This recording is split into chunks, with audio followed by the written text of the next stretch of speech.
أعوذ بالله من الشيطان الرجيم بسم الله الرحمن الرحيم আসসালামু আলাইকুম ওয়া রাহমাতুল্লাহি ওয়া বারাকাতুহু আউযু বিল্লাহি মিনাশ শাইতানির রাজীম বিসমিল্লাহির রহমানির রহিম রব্বিশরাহ লি সাদরি ওয়া ইয়াসসির লি আমরি ওয়াহলুল উকদাতাম মিন লিসানি ইয়াফকাহু কওলি রব্বি জিদনি ইলমা। ধারাবাহিক সহজে আরবি ভাষা শিখি আজকের পর্বে আপনাদেরকে স্বাগত জানাচ্ছি। আমি মোহাম্মদ শাহিনুর আলম। আশা করি আল্লাহর অশেষ রহমতে আপনারা ভালো আছেন। আমিও আল্লাহর রহমতে ও আপনাদের দোয়ায় ভালো আছি, আলহামদুলিল্লাহ।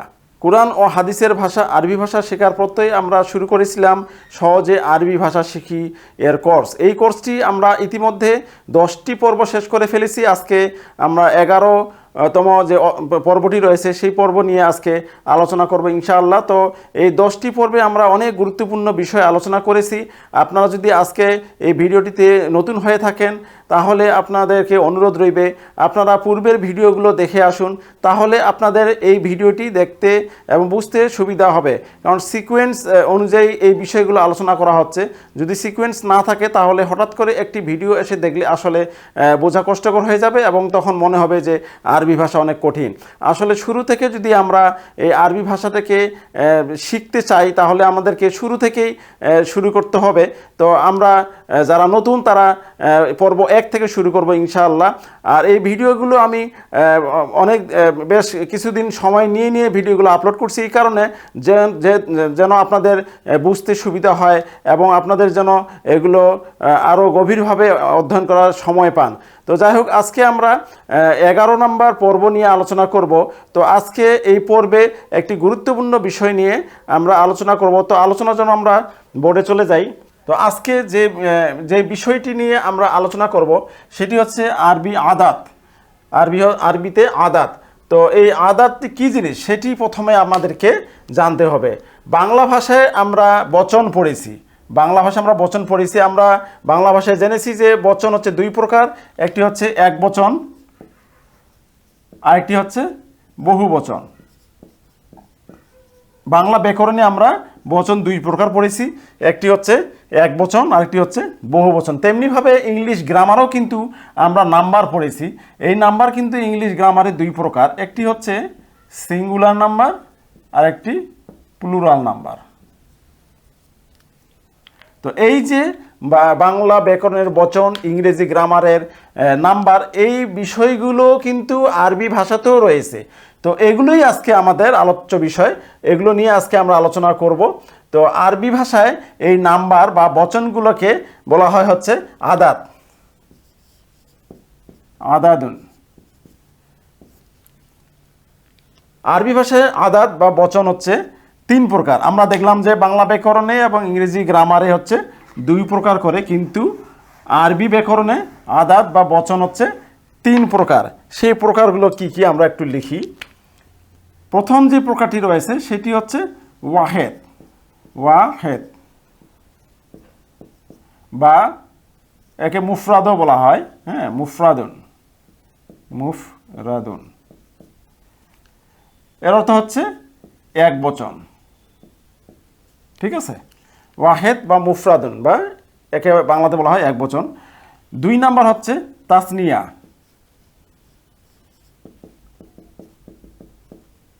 তাসনিয়াতুন বা একে মুসান্নাও বলা হয়। মুসান্না।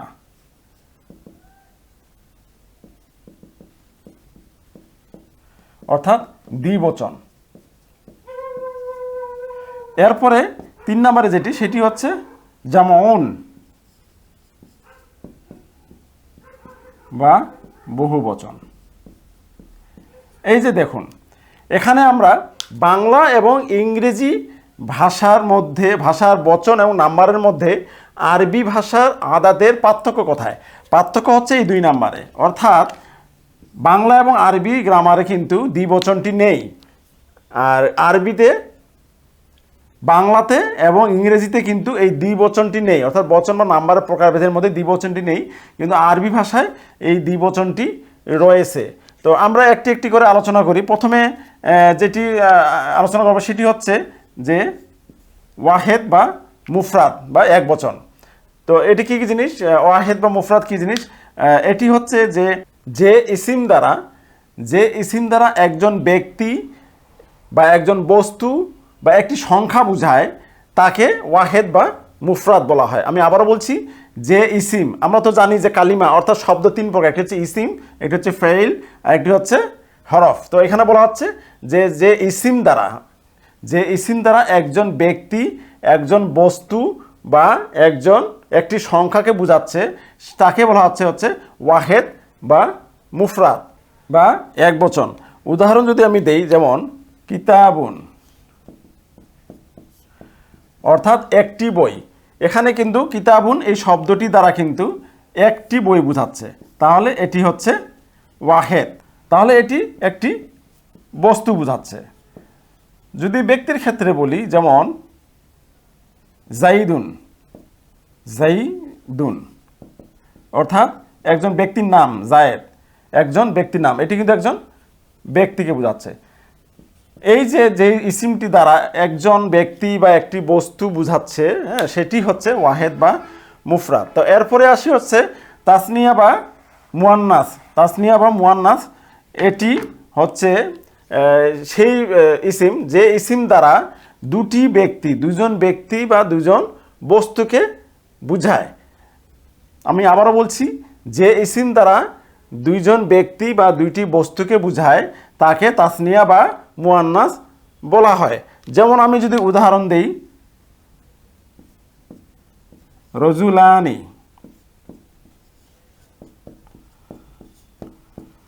অর্থাৎ দুইজন ব্যক্তি, এর অর্থ হলো হচ্ছে দুইজন ব্যক্তি।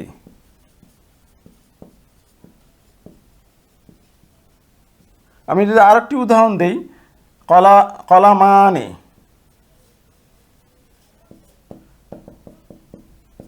এর অর্থ হচ্ছে দুটি কলম।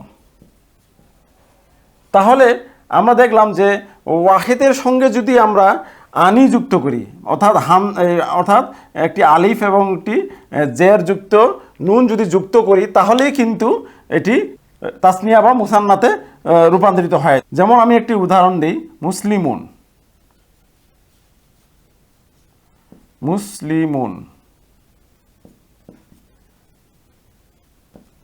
এর অর্থ হচ্ছে একজন মুসলিম। কিন্তু এর সঙ্গে যখন আমি এই শব্দ যুগল যুক্ত করে দিব, তাহলে কিন্তু দ্বিবচন হয়ে যাবে, মুসলিমানি, অর্থাৎ দুইজন মুসলিম।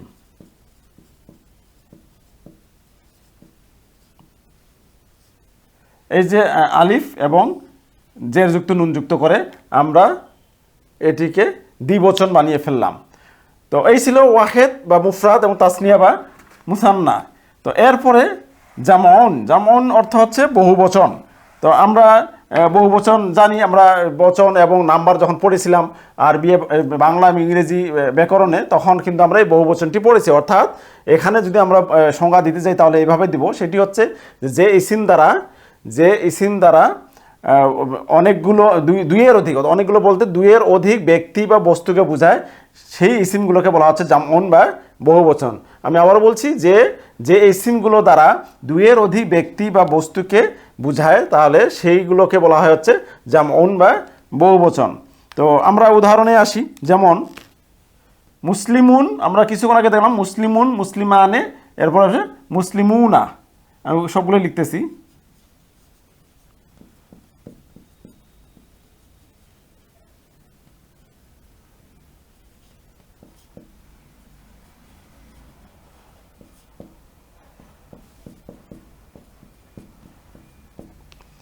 মুসলিমুন একজন মুসলিম, মুসলিমানে দুইজন মুসলিম, মুসলিমুনা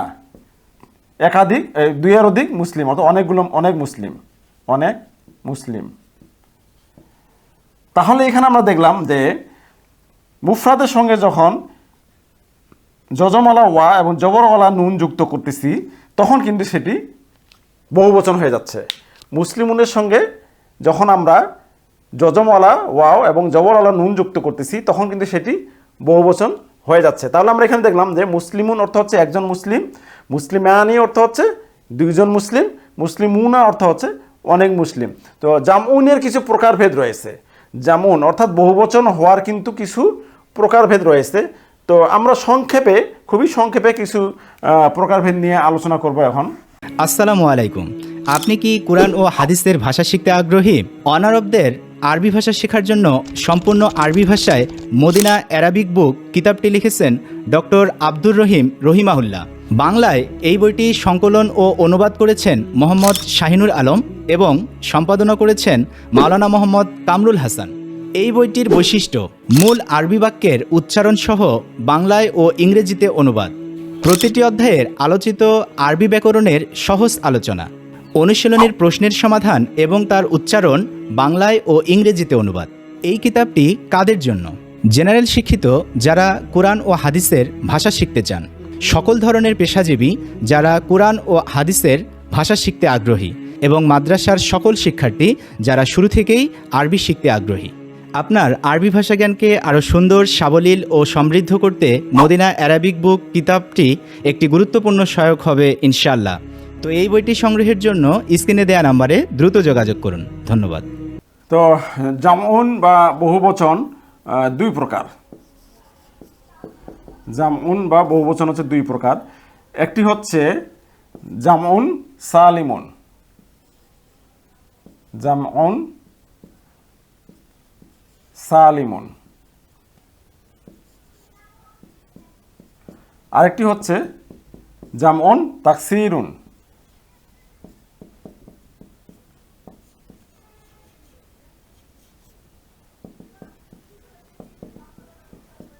জামউন সালিমুন, আরেকটা হচ্ছে জামউন তাকসিরুন।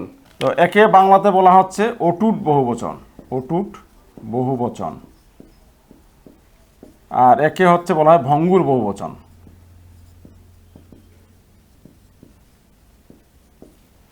তাহলে আমরা দেখলাম যে আরবি ভাষায় যে জামউন বা বহুবচনটি রয়েছে এটি দুই প্রকার। একটি হচ্ছে জামউন সালিমুন অর্থাৎ অটুট বহুবচন, আর এটি জামউন তাকসিরুন অর্থাৎ ভঙ্গুর বহুবচন। তো আমরা জামউন সালিমুন নিয়ে একটু আলোচনা করি। জামউন সালিমুন হচ্ছে সেই বহুবচন, সেই জামউন যেটি মুফরাদ থেকে গঠিত হয়েছে, অর্থাৎ মুফরাদের যে গঠনটি রয়েছে এই গঠনটিকে ঠিক রেখে, এই গঠনটিকে অটুট রেখে অর্থাৎ ঠিক রেখে জামউন সালিমুনটা গঠিত হয়। আমি আবারও বলছি যে জামউন সালিমুন গঠিত হয় কোথা থেকে? মুফরাদ যে রয়েছে, মুফরাদ যে শব্দটি, এই শব্দটিকে ঠিক রেখে অর্থাৎ এই শব্দের গঠনটিকে অটুট রেখে জামউন সালিম গঠিত হয়।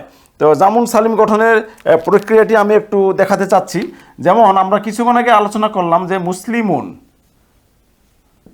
মুসলিমুন অর্থাৎ একজন মুসলিম, এটি কিন্তু ওয়াহিদ বা মুফরাদ, এটি মুফরাদ, হ্যাঁ, এটি এক বচন। তো এই এক বচনের যে গঠনটি রয়েছে মুসলিমুন, মিম সিন লাম মিম, এই যে সিকোয়েন্সটি রয়েছে, এই যে হরফের অর্থাৎ যে বর্ণের যে সিকোয়েন্সটি রয়েছে এই সিকোয়েন্সটি কিন্তু ঠিক থাকবে।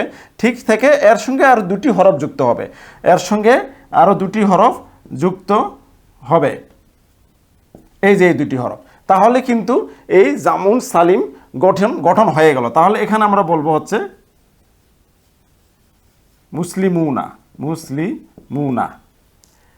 ঠিক আছে, এটি হচ্ছে জামউন সালিম, অর্থাৎ যে মুফরাদের যে গঠনটি রয়েছে এই গঠনটি ঠিক রেখে, অর্থাৎ এর যে বর্ণবিন্যাসটি রয়েছে, এর যে হরফের যে সিকোয়েন্সটি রয়েছে এই সিকোয়েন্সটিকে ঠিক রেখে বহুবচনটি গঠিত হচ্ছে দুটি হরফ যুক্ত হয়, এটি হচ্ছে অটুট বহুবচন। তো এই জামউন সালিম কিন্তু আবার দুই প্রকার, একটি হচ্ছে পুরুষবাচকের ক্ষেত্রে আর একটি হচ্ছে স্ত্রীবাচকের ক্ষেত্রে। তো পুরুষবাচকের ক্ষেত্রে যেটি, সেটিকে বলা হচ্ছে জামউন মুজাক্কারুন সালিমুন। একে আমরা যদি বলি জমা মুজাক্কার সালিম, একে স্বাভাবিকভাবে বলা হয় জমা মুজাক্কার সালিম, জামউন মুজাক্কারুন সালিমুন, অর্থাৎ পুরুষবাচক অটুট বহুবচন।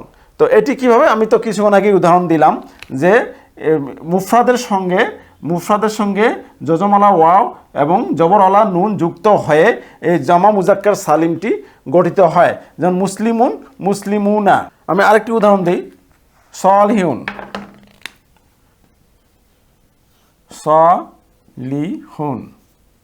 সালিহুন, এটি একটি মুফরাদ অর্থাৎ বহুবচন, মুফরাদ অর্থাৎ এক বচন।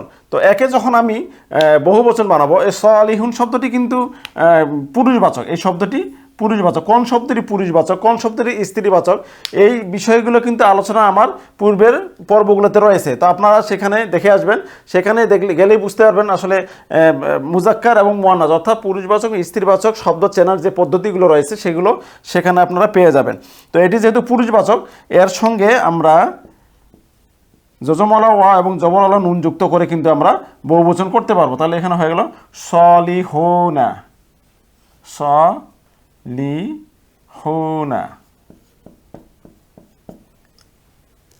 ঠিক আছে? তো এই ছিল জমা মুজাক্কার সালিম। তো এরপরে আমরা যে প্রকারটি আলোচনা করবো সেটি হচ্ছে স্ত্রীবাচকের ক্ষেত্রে, অর্থাৎ জমা মুয়ান্নাস সালিম অর্থাৎ স্ত্রীবাচক অটুট বহুবচন, জমা মুয়ান্নাস সালিম। তো একটি স্ত্রীবাচক শব্দ যদি আমি নেই তাহলে মুসলিমাতুন, মুসলিমাতুন অর্থাৎ একজন মুসলিমা অর্থাৎ একজন মহিলা মুসলিম, মুসলিমাতুন। তো আমরা জানি যে শেষে গলতা থাকলে সেটি স্ত্রীবাচক শব্দ হয়, আমরা এটি এর আগে জেনেছি। তো এই স্ত্রীবাচক শব্দের সঙ্গে একটি আলিফ এবং তুন যুক্ত হয়, একটি আলিফ এবং তুন যুক্ত হয়ে জামা মুয়ান্নাস সালিম গঠিত হয়। তাহলে এটি হলো মুসলিমাতুন।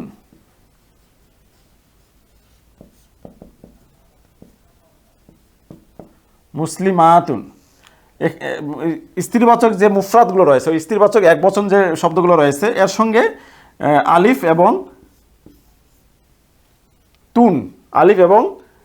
তুন যুক্ত হয়ে মুসলিমাতুন অর্থাৎ যুক্ত হয়ে এটি বহুবচনে রূপান্তরিত হচ্ছে এবং একে বলা হচ্ছে জামা মুয়ান্নাস সালিম। আমি আরো একটি উদাহরণ দিই, সলিহাতুন,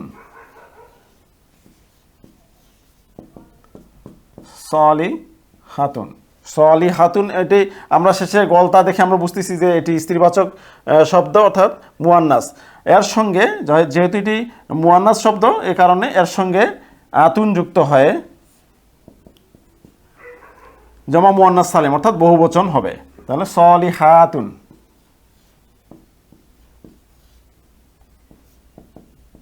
আশা করি আপনারা বুঝেছেন। তো এই ছিল জমা মুয়ান্নাস সালিম। তো এরপরে তাহলে জামউন সালিমুন অর্থাৎ জামা সালিম অর্থাৎ অটুট বহুবচনের কিন্তু আলোচনা আমরা এখানে শেষ করলাম সংক্ষিপ্তভাবে। এবার আমরা আলোচনা করব জামউন তাকসিরুন অর্থাৎ ভঙ্গুর বহুবচন, যেটি জামউন তাকসিরুন 2 নাম্বার।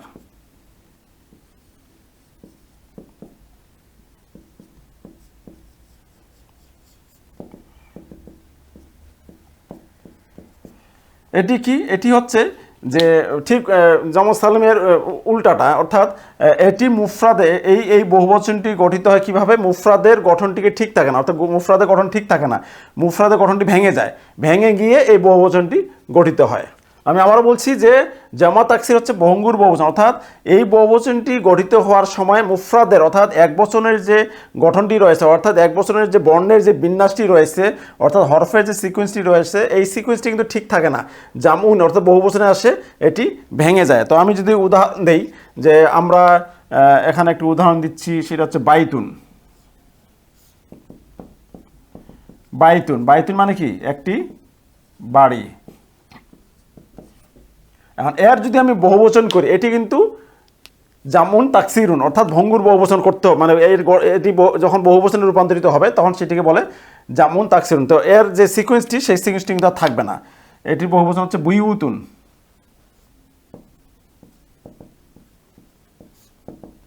বুয়ুতুন অর্থাৎ অনেকগুলো বাড়ি। তাহলে এখানে আমরা দেখতেছি যে সিকোয়েন্সটি কিন্তু ভেঙে গেছে, অর্থাৎ এই যে ইয়া এবং তায়ের মাঝখানে কিন্তু ওয়াও চলে আসছে, ইয়া এবং তায়ের মাঝে ওয়াও চলে আসছে, এই যে ভেঙে গেল, অর্থাৎ এর যে গঠনটি রয়েছে সেই গঠনটি ভেঙে গেল। এটি হচ্ছে জামউন তাকসিরুন। আমি আরও একটি উদাহরণ দিতে চাই, রজুলুন। রজুলুন মানে হচ্ছে একজন ব্যক্তি। যখন আমি একে বহুবচন বানাবো সেটি হবে রিজালুন। এখানে আমরা দেখতেছি যে জিম এবং লামের মাঝখানে একটি আলিফ চলে আসছে। ঠিক আছে, এই যে ভেঙে গেল, অর্থাৎ মুফরাদের যে গঠনটি রয়েছে সেই গঠনটি ভেঙে গেল, এটি হচ্ছে জামা তাকসির। আরও একটি উদাহরণ দেই, যেমন কিতাবুন,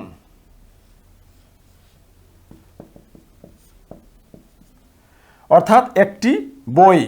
এটিকে যখন আমি বহুবচন বানাবো সেটি হয়ে যাবে কুতুবুন, কুতুবুন। এখানে কিন্তু আমরা দেখতেছি যে আগেরগুলোতে এক্সট্রা হরফ যুক্ত হয়েছে, এক্সট্রা অক্ষর যুক্ত হয়েছে, কিন্তু এখানে কিন্তু অক্ষর উঠে গেছে, অর্থাৎ এই যে আলিফটা ছিল এই আলিফটা চলে গেছে। চলে যাওয়ার মাধ্যমে কিন্তু এটি বহুবচন হয়েছে কুতুবুন। অর্থাৎ এই যে মুফরাদের যে গঠনটি রয়েছে সেই মুফরাদের গঠনটি ভেঙে গিয়ে জামুন অর্থাৎ বহুবচন হচ্ছে, এটিকে বলা হচ্ছে জামুন তাকসিরুন। তো তাহলে আজকে আমরা যে বিষয়টি শিখলাম সেটি হচ্ছে আদাত, অর্থাৎ বাংলা এবং ইংরেজিতে আমরা যে বচন এবং নাম্বার শিখেছিলাম, এই আরবি ভাষায় এই বচন ও নাম্বারগুলো কি কি সেগুলো আমরা দেখলাম। তো আমরা যদি একটু সামারাইজ করি, সেটি হচ্ছে যে আরবি আদাত বা বচনগুলো হচ্ছে 3 প্রকার। একটি হচ্ছে ওয়াহেদ বা মুফরাদ, একটি হচ্ছে তাসনিয়া বা মুসান্না, আর একটি হচ্ছে জামুন বা বহুবচন। আর জামুন বা বহুবচন আবার 2 প্রকার, একটি জামুন সালিমুন আর একটি হচ্ছে জামুন তাকসিরুন। জামুন সালিমুন কি, সেটি হচ্ছে যে এটি এমনভাবে গঠিত হয় যে মুফরাদের গঠনটি অর্থাৎ বর্ণবিন্যাসটি ঠিক থাকে। আর জামুন তাকসিরুন কি, সেটি হচ্ছে মুফরাদের গঠনটি ঠিক থাকে না, অর্থাৎ ভেঙে যায়। এই ছিল আজকের আলোচনা। তো আপনারা আশা করি এই ভিডিওগুলো থেকে আপনারা আরবি ভাষার যে বিষয়গুলো রয়েছে সেই বিষয়গুলো শিখে সামান্যতম উপকৃত হন। তাহলে আমার অনুরোধ রইবে, আপনারা যদি আমার চ্যানেল নতুন হন তাহলে চ্যানেলটি সাবস্ক্রাইব করবেন এবং এই ভিডিওটিকে লাইক কমেন্ট শেয়ার দিয়ে পাশে থাকবেন ইনশাআল্লাহ। তো আমরা আগামী পর্বে আবারও নতুন কোনো টার্ম নিয়ে নতুন কোনো বিষয় নিয়ে আসবে ইনশাআল্লাহ। তো সে পর্যন্ত আপনারা ভালো থাকবেন, সুস্থ থাকবেন। আসসালামু আলাইকুম ওয়া রাহমাতুল্লাহি ওয়া বারাকাতুহু।